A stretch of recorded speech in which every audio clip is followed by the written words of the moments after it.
สบายดีเนาะทุกคนเนาะตอนนี้เสียงดาวอยู่กับหลานสาวอยู่กับน้อง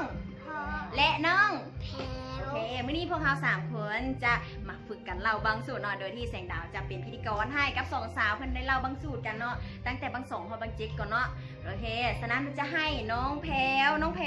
เล่าบาง2แต่ฮอดบาง4เนาะน้องแพลวซื้อเข้าเรียนรู้ว่าแนวใด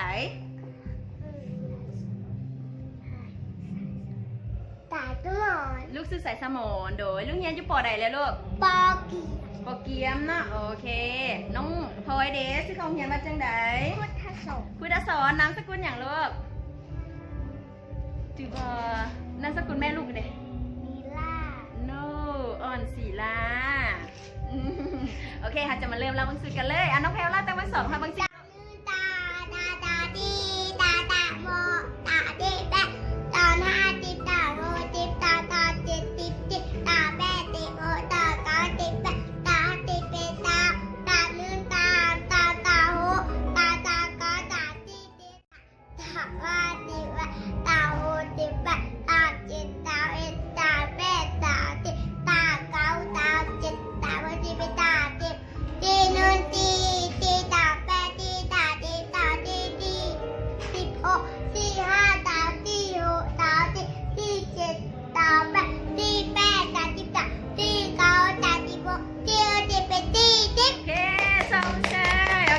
ต่อที่น้องพลอยเลยเล่าเลยตะบังหาแล้ว